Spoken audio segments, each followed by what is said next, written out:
कर्नाटक रियासती वक्फ बोर्ड के चेयरमैन के ओहदे का इलेक्शन। चित्रदुर्गा से ताल्लुक रखने वाले अनवर बाशा होंगे नए चेयरमैन। आज बतारीख 4 सितंबर बरोज पीर बेंगलुरु में चेयरमैन के ओहदे के इलेक्शन के लिए कार्रवाई अमल में आई।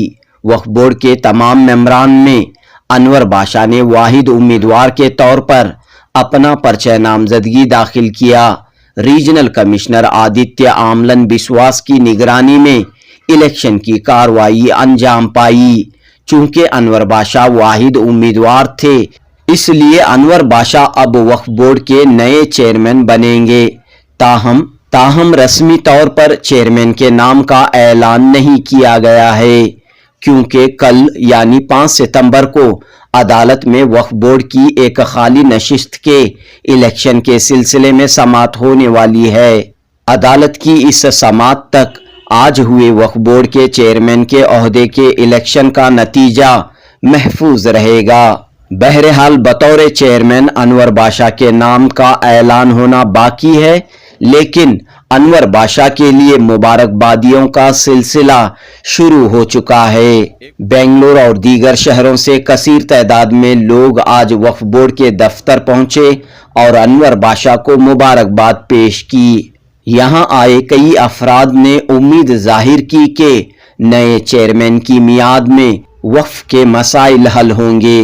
वक्फ घोटालों, करप्शन के इल्जामात की वजह से वक्फ बोर्ड के इमेज को जो धक्का पहुंचा है, उस सूरत हाल को अनवर बाशा बदलेंगे और एक अच्छे अंदाज में वक्फ बोर्ड को, वक्फ इदारों को और वक्फ जायदादों को तरक्की की राह पर ले जाएंगे। जुनूबी न्यूज रिपोर्ट।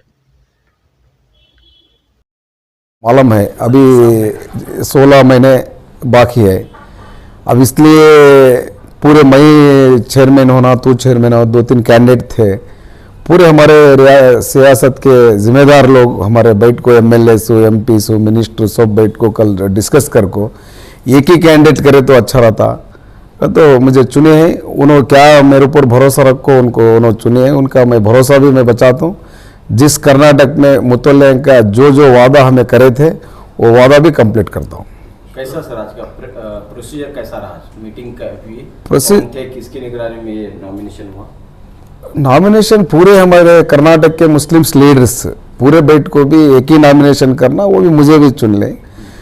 अनवर बाशा को देना चेयरमैनशिप का बोल को, वो पूरे भी जिम्मेदारी से मुझे कल बहुत टाइम ले को डिस्कस कर को करें, उसके हिसाब से हमें एक ही नॉमिनेशन किए हैं। आज ज़मीर अहमद खान साहब की भी ख्वाहिश थी कि आपको चेयरमैन बनाए, पहले भी कई बार वो इस बारे में बोले। हाँ, पहले बीजेपी की हुकूमत में जो बोर्ड की हालत बुरी हालत थी, वो टाइम में ज़मीर अहमद साहब हमारे साथ मिलकर बोर्ड बनाने में उनका बहुत काम है।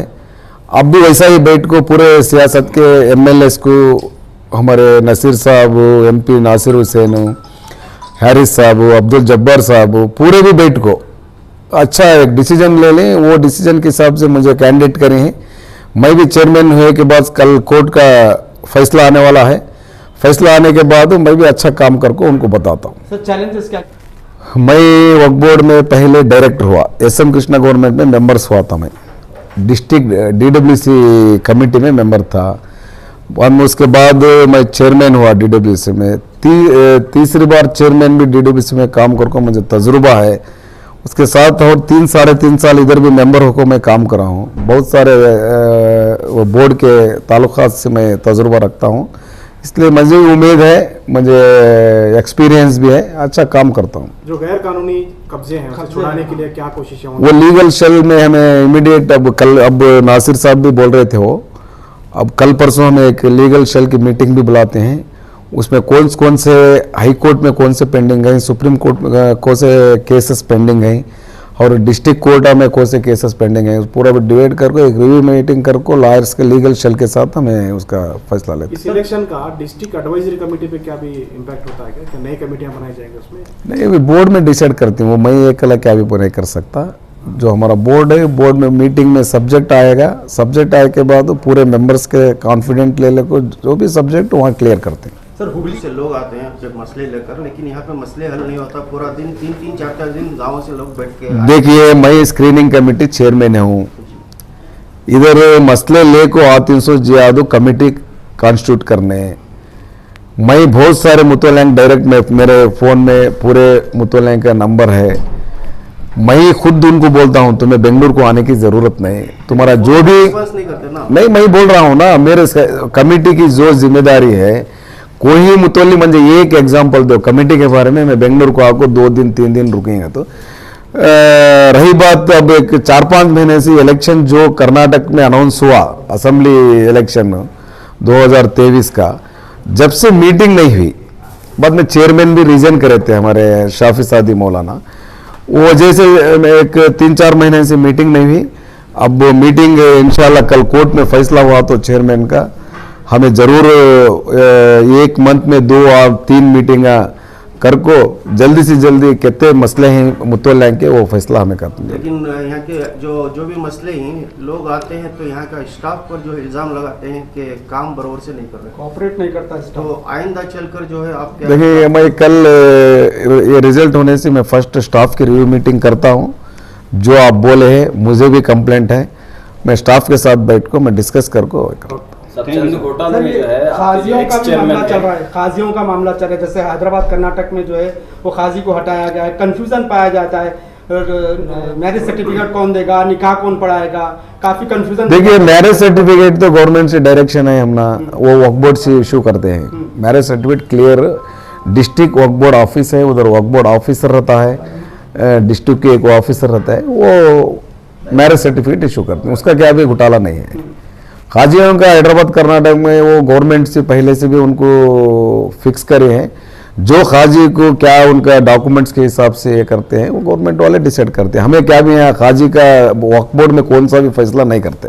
जैसे 2 महीने पहले सीईओ से ऑर्डर्स आए थे कि खाजियों को निकाह नहीं पढ़ाना है, सिर्फ जो नहीं, वही गवर्नमेंट का डायरेक्शन था वो। अभी हमें अब वक्फ बोर्ड के हमारे मिनिस्टर जमीर भाई के साथ बात करें, बोर्ड में भी हमें डिसाइड करते हैं, बोर्ड के मेंबर्स के साथ तो पूरे भी बैठ को वो खाजियों का मसला डिस्कस करते हैं। वर्तूर जामिया मस्जिद और बेल्लाली जामिया वो अभी एक्स आपके जो एक्स चेयरमैन है मौलाना शाफी सादी, उनके खिलाफ एलिगेशंस हैं। नहीं, तो नहीं, क्या कैसे आप नहीं, इस मामले को एलिगेशन के बारे में मैं क्या भी नहीं बात करता। एलिगेशन तो झूठ है, क्योंकि हमें बोर्ड में डिसाइड करना, हमें वर्तूर जामिया मस्जिद की प्रॉपर्टी के बारे में बोर्ड सुने पूरा, वर्तूर जामिया मस्जिद के प्रॉपर्टी के बारे में हमें बोर्ड में कुछ भी डिसाइड करें नहीं, चुपके एलिगेशन लगा रहे हैं। एलिगेशन लगाने का बहुत इजी है, वो प्रूव करना है ना, प्रूव करे के बाद ही एलिगेशन होता, सो विदाउट प्रूव नहीं होता। वो देखेंगे, उसके बारे में मुझे भी नॉलेज है, हमें मीटिंग में वो डिस्कस करते हैं।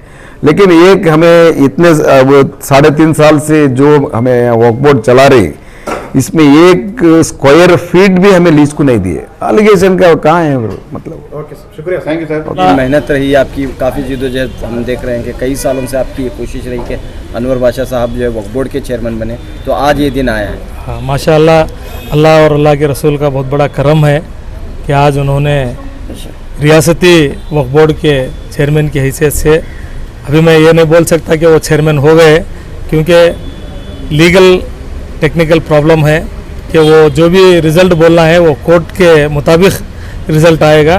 बस इतना मैं कहना चाहूँगा कि अल्लाह का करम हुआ कि वो आज नॉमिनेशन था, उसमें नॉमिनेशन में सिंगल नॉमिनेशन अनवर बादशाह का हुआ, कोई और नुमाइंदा नॉमिनेशन नहीं किया, तो एनानिमसली वो हो सकते हैं।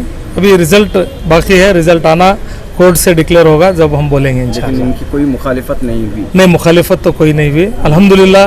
तमाम जो मेंबरान थे उसमें ख़ास तौर पर मेंबर ऑफ पार्लियामेंट हमारे राज्यसभा नासिर हुसैन साहब, हमारे तनवीर सेठ साहब एक्स मिनिस्टर, हमारे कनीज़ फातिमा और जो भी जितने भी मेंबर हजरात थे, तमाम में कोशिश करके ख़ास तौर पर बीजेड ज़मीर अहमद ख़ान और जो लेजिस्लेटर काउंसिल के हमारे नसीर अहमद साहब, जब्बार साहब, हारिस साहब, तमाम जितने भी रजिस्ट्रेटर्स हैं, इनकी तायद में कल रात को एक मीटिंग हुई। मीटिंग में तय किया गया कि सिंगल नॉमिनेशन किया जाए, तो एक ही आदमी को इलेक्ट करके करना ज़रूरी है।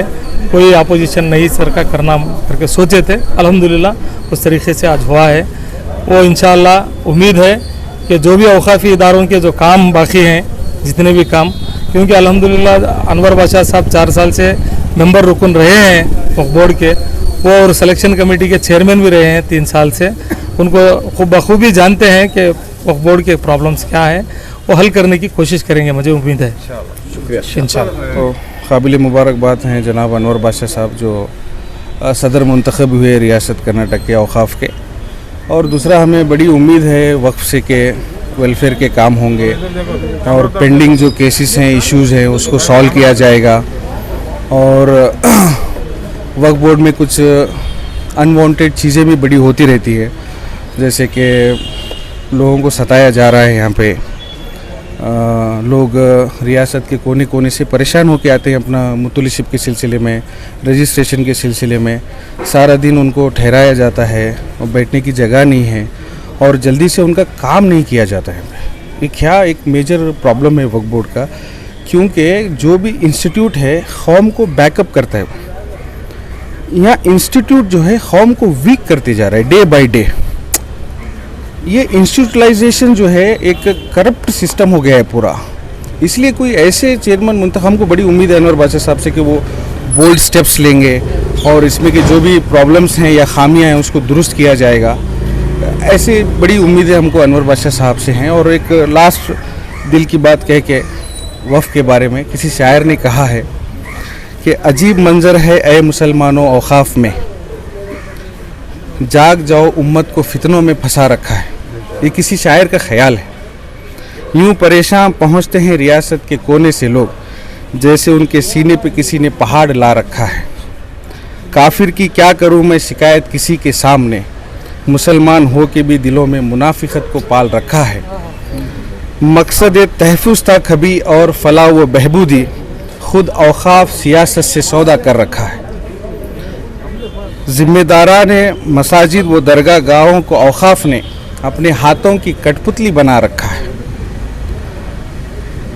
कुछ उम्मीद बाकी नहीं ऐ अनवर औक़ाफ़ में, नए सदर साहब की तरफ इशारा है। कुछ उम्मीद बाकी नहीं ऐ अनवर औक़ाफ़ में, गरीब मुतवल्लियों और मजलूमों का सारा कारोबार अब तेरे हाथों में रखा है। वाखिर दावाना अल्हम्दुलिल्लाह। सियासतदानों का अड्डा बन चुका है। हाँ माँ, ये बड़ी कमज़ोरी हो रही। ये इंस्टीट्यूट का कौम में जो है इसका बेनिफिट ज़्यादा पहुंचना चाहिए और पूरा सियासत के हाथों में कारोबार हो गया है। इसलिए जो भी बैठें, जहाँ भी बैठें, कुछ ना कुछ ठीक करने की कोशिश करें। चुप बैठ के अपना टेन्योर ख़त्म करके जाएं, ऑफिस बना के जाएं, ऐसा नहीं होता है। रूरल एरियाज़ में इतने प्रॉब्लम्स हैं वफ़ के, और जिनका जेन्युइन है उनका काम जल्दी होना चाहिए। अनवांटेड लोग जो लीनेज में नहीं है उन्हें मुतवली अपॉइंट हो रहे हैं। कैसे पॉसिबल है ये चीज़? कैसे पॉसिबल है ये? उनके पास डॉक्यूमेंट्स भी नहीं है। कैसे मुमकिन हो सकता है एक अनवांटेड आदमी जो है कहीं का मुतवली अपॉइंट हो जाए? तो ये सारी चीज़ों पे हम अनवर बादशाह साहब का ध्यान लाना चाहेंगे और इसको ठीक करवाना चाहेंगे। इसीलिए आज हमारे इलाके से, यादगीर डिस्ट्रिक्ट से, शाहपुर ताल्लुक़ से सारे हम लोग मिलके उनको यही अपील करने के लिए आए हैं कि वो ये सारी चीज़ हम दुरुस्त चाहते हैं। हम बस खुशी मनानी नहीं है, बराबर उनसे काम भी चाहते हैं। जी माँ, जज़ाकल्लाह। आपका नाम और जिम्मेदारी? मेरा नाम सैयद खलीलुल्लाह हुसैनी है। मैं किसी एक हज़रत सैयद शाह चंदा हुसैनी दरगाह से ताल्लुक़ रखता हूँ, वहाँ के सज्जादे साहब का फ़र्जंद हूँ। दूसरा, आज हम आकर बड़ा अच्छा लगा। आज हम क्योंकि उनसे कुछ तवक्के रखे हैं, उनसे कुछ हमारे तवक़्क़ात हैं। इससे पहले भी आप आए शाहपुर, यादगीर, गुलबर्गा, हम उनसे मुलाकात किए।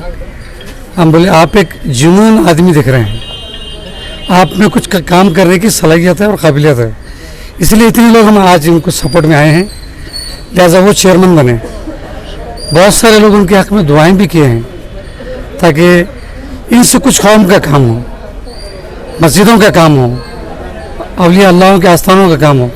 बहुत सारे चीज़ें हमारे पास बैलेंस हैं, जैसे कि यादगीर ज़िले, गुलबर्गा ज़िले में बहुत सारे रजिस्ट्रेशंस रुके हुए हैं, क्योंकि जो लीगल है वो भी रुके हुए हैं, जो अलीगल है वो रुकने दो। इससे पहले भी जिक्र किया था अनवर बादशाह साहब से, रिक्वेस्ट किया था मैं, साहब आप चुन के आएंगे तो यादगीर और गुलबर्गा ज़िले के लिए आपको ये काम करना ज़रूरी है, क्योंकि बहुत सारी चीज़ें हैं। या बोर्ड में एक ऐसा मामला है, पैसे दिए तो काम होता नहीं है, तो अफवाहें फैल गई हैं। तो जिन्हें है जो जिसका प्रॉब्लम नहीं है, कुछ भी नहीं है, वो भी अटके हुए हैं। कोई 4 साल से मुतवलिशिप रुकी हुई है, कोई 10 साल से रुकी हुई है, कुछ 5। हाँ, लीगल जो है उसको तो करो कम से कम, जो अलीगल है उसको मत करो आप। अफवाह है या हकीकत है? हकीकत है, हम सुने हैं इसलिए उनसे मैं रिक्वेस्ट किया था अनवर बादशाह साहब से, सब आप आएंगे तो कुछ बदलाव लाएंगे आप, हम इसलिए आपके साथ हैं। जैसे कि वक्फ बोर्ड की तरफ से हॉस्पिटल्स हैं, बनाना चाहिए सरकार से बजट लेकर, और इदारे बहुत सारे हमारे मदारिस हैं, उसकी तरफ भी तवज्जो देना चाहिए। ये बोर्ड की जिम्मेदारी है। हम आपका नाम और जिम्मेदारी? मैं आबिद हुसैन अहमरी, मैं एग्रीकल्चर से हूँ। ये मैं मेरा गुही शरीफ मेरा वतन, मैं ಶಾಪುರ ತಾಲೂಕು ಜಿಲ್ಲೆ ಯಾದಗಿರಿ से रहता हूँ। ನಾವು ಸುಮಾರು ಶಾಪುರ ಮತಕ್ಷೇತ್ರದಿಂದ ಯಾದಗಿರಿಯಿಂದ 50 ಜನ ಬಂದೀವಿ ಸರ್. ಯಾಕಂದ್ರೆ ನಾವು ಅವರಿಗೆ ಪ್ರವಚನ ಸ್ವೀಕಾರ ನೋಡೋಕೆ ಮುಖಾಂತರ ಮತ್ತು ನಮ್ದು ಇನ್ನೊಂದು ಬೇಡಿಕೆ ಇತ್ತು ಸರ್, ಇಲ್ಲಿ ಬಂದು ಅವ್ರಿಗೆ ಬೆಟ್ಟಾಗಿ ಹೇಳ್ಬೇಕಂದ್ರೆ, ಬಟ್ ನಮ್ಮ ಗ್ರಾಮೀಣ ಭಾಗದಲ್ಲಿ ಕಬ್ರಸ್ತಾನ ಅಂತೀವಿ ಸರ್, ಸ್ಮಶಾನ, ಮುಸ್ಲಿಂ ಕಬ್ರಸ್ತಾನ, ಆಮೇಲೆ ದರ್ಗಾ ಕಂಪೌಂಡ್ಗಳಾಗಲಿ, ಕಬ್ರಸ್ತಾನ್ ಕಂಪೌಂಡ್ಗಳಾಗಲಿ, ಆಮೇಲೆ ಆಸರ್ಖಾನ ಕಂಪೌಂಡ್ಗಳಾಗಲಿ, ಇವು ಯಾವುದೇ ಥರ ಒಂದು ಕೆಲಸ ತೊಗೊಂಡು ಜಿಲ್ಲಾ ವಖಾಫ್ ಮಂಡಳಿ ಕಚೇರಿಗೆ ಹೋದ್ರೆ ಅಲ್ಲಿ ಲಂಚ ಕೊಡತಾನೆ ಯಾವುದೇ ಕೆಲಸ ಆಗಲ್ಲ ಸರ್. ಮೊಟ್ಟ ಮೊದಲನೇದು ಅಲ್ಲಿ ಇದೆಲ್ಲ ಕರಪ್ಷನ್ ಏನಪ್ಪ ಅಂದ್ರೆ, ಹೊಸದಾಗಿ ಅಧ್ಯಕ್ಷ ಪ್ರವಚನ ಸ್ವೀಕಾರ ಮಾಡ್ರೆ ಅವ್ರೇನಪ್ಪ ಅಂದ್ರೆ ಇದೆಲ್ಲ ಮೊದಲು ತೆಗಿಬೇಕು ಸರ್. ಗ್ರಾಮೀಣ ಭಾಗದಲ್ಲಿ ಅತಿ ಹೆಚ್ಚು ಬಡವರು ಇರ್ತಾರೆ ಸರ್, ಬಡವರು ಕೂಲಿಕಾರರು ಮತ್ತೇನಪ್ಪ ಅಂದ್ರೆ ರೈತರು ಇರ್ತಾರೆ ಸರ್ ಹಳ್ಳಿ ಲೆವೆಲ್ದಾಗ. ಅವರು ಸ್ಮಶಾನ ಕಂಪೌಂಡ್ ಕಟ್ಲಿಕ್ಕೆ ಆಗ್ತಾ ಇಲ್ಲ. ಸರ್ಕಾರದ ವತಿಯಿಂದ ಇಂಥ ಬೇಡಿಕೆಗಳು ಏನಪ್ಪ ಅಂದ್ರೆ ಯಾವುದೇ ಥರದ ಕಂಡೀಷನ್ ಡಾಕ್ಯುಮೆಂಟ್ಸ್ಗಳು ಇರಬಾರ್ದು ಸರ್ ಗ್ರಾಮೀಣ ಭಾಗದಲ್ಲಿ. ಅದು ಪೇಪರ್ ತಂಬರಿ, ಇದು ಪೇಪರ್ ತಂಬರಿ ಅಂಥವೆಲ್ಲ ಡಾಕ್ಯುಮೆಂಟ್ಸ್ಗಳು ಜಾಸ್ತಿ ಸ್ಟ್ರಿಕ್ ಆಗಲಿ ಡಾಕ್ಯುಮೆಂಟ್ಸ್ ಕೇಳ್ತಾರೆ. ಸಾಧಾರಣ ಡಾಕ್ಯುಮೆಂಟ್ಸ್ ತೊಗೊಂಡು ಕೇಸಿ ಗ್ರಾಮೀಣ ಭಾಗದಲ್ಲಿ ಕಬ್ರಸ್ತಾನಗಳು ಏನಪ್ಪ ಅಂದ್ರೆ ಡೆವಲಪ್ಮೆಂಟ್ ಮಾಡೋಂಥ ಕೆಲಸ ಈಗ ಹೊಸದಾಗಿ ಅಧ್ಯಕ್ಷರು ಮಾಡ್ರೆ. ಮತ್ತು ಅವ್ರಿಗೇನಪ್ಪ ಅಂದ್ರೆ ಒಂದು ಆದೇಶ ಮಾಡ್ಬೇಕು ಸರ್ ಅವರು, ಎಲ್ಲ ಜಿಲ್ಲಾ ವಖಾಫ್ ಮಂಡಳಿ ಕಚೇರಿಗಳಿಗೆ ಯಾವುದೇ ಥರ ಏನಪ್ಪ ಅಂದ್ರೆ ಗ್ರಾಮೀಣ ಭಾಗದಲ್ಲಿ ರೊಕ್ಕ ತೊಗೊಳ್ಳಾರ್ದ ಕೆಲಸ ಮಾಡಿರಿ ಅಂತ ಒಂದು ಆದೇಶ ಮಾಡ್ಬೇಕು ಸರ್, ಮೊಟ್ಟ ಮೊದಲ ಬೇಡಿಕೆ. ಎರಡನೇದು ಏನಪ್ಪ ಅಂದ್ರೆ ಸರ್, ಅವರು ಒಂದೊಂದು ಕಬ್ರಸ್ತಾನಗಳಿಗೆ ಏನಪ್ಪ ಅಂದ್ರೆ ಆದಷ್ಟು ಬೇಗ ಏನಪ್ಪ ಅಂದ್ರೆ ಫಂಡ್ ರಿಲೀಸ್ ಮಾಡೋಂಥ ಕೆಲಸ ಮಾಡ್ಬೇಕು ಸರ್. ವರ್ಷಾನುಗಟ್ಟಲೆ 2 ವರ್ಷ ತನಕ ಫೈಲ್ ಅಪ್ರೂವಲ್ ಆಗಲ್ಲ ಸರ್. ಇಲ್ಲಿ ನಮ್ಮ ಕರ್ನಾಟಕ ವಖಾಫ್ ಬೋರ್ಡ್ ಮಂಡಳಿಯಲ್ಲಿ ಫೈಲ್ ಅಪ್ರೂವ್ ಮಾಡಲ್ಲ ಸರ್. ಟ್ರಸ್ಟ್ ಮಾಡ್ಬೇಕಂತ ಹೇಳ್ತಾರೆ ರೀ, ಮತ್ತು ಅದು ಬಾಡಿ ಮಾಡಿರಿ, ಇದು ಬಾಡಿ ಮಾಡಿರಿ. ಒಬ್ಬ ಮನುಷ್ಯ ಇಲ್ಲಿ ಬರ್ಬೇಕಾದ್ರೆ ಸರ್ 650 ಕಿಲೋಮೀಟ್ರಲ್ಲಿ ಬರ್ಬೇಕು ಸರ್. ನಾವು ಬರೋಕ್ಕಾಗಲ್ಲ, ಫೋನ್ ಮಾಡಿದ್ರೆ ಫೋನ್ ರೆಸ್ಪಾನ್ಸ್ ಕೊಡ್ತಾ ಇಲ್ಲ ಸರ್ ಆಫೀಸಲ್ಲಿ. ಈಗ ಹೊಸದಾಗಿ ಅಧ್ಯಕ್ಷರು ಬಂದರು, ಆಫೀಸಲ್ಲಿ ಸ್ಟ್ರೈಕ್ ಮಾಡ್ಬೇಕು ರೀ. ಯಾವುದೇ ಒಂದು ಗ್ರಾಮೀಣ ಭಾಗದಲ್ಲಿ ಇಡೀ ಕರ್ನಾಟಕ ಜಿಲ್ಲೆದಂಥ ಯಾವುದೋ ಗ್ರಾಮೀಣ ಭಾಗಂತ ಒಬ್ಬ ವ್ಯಕ್ತಿ ಫೋನ್ ಮಾಡಿದ್ರೆ ಏನಪ್ಪ ಅಂದ್ರೆ ಅವ್ರು ಫೋನ್ ರಿಸೀವ್ ಮಾಡಿ ನಿಮ್ಮ ಸಮಸ್ಯೆ ಏನಾಗಿದೆ ಹೇಳ್ರಿ ಅಂತ ಒಂದು ಅವರು ಇಮಿಡಿಯೇಟ್ಲಿ ಏನಪ್ಪ ಅಂದ್ರೆ ಸ್ಪಂದಿಸಬೇಕು. ಇಲ್ಲ ಅಂದರೆ ಮುಂದಿನ ಬರುವಂಥ ದಿನಗಳಲ್ಲಿ ನಾವು ಹೊಸದಾಗಿ ಅಧ್ಯಕ್ಷ ಆದ್ರಲ್ಲ, ಅವ್ರಿಗೆ ನಾವು ಒಂದು ಏನೋ ಮನೆ ಪತ್ರ ಕೊಟ್ಟು ಕೇಸಿ ಒಂದು ಉಗ್ರವಾದ ಹೋರಾಟ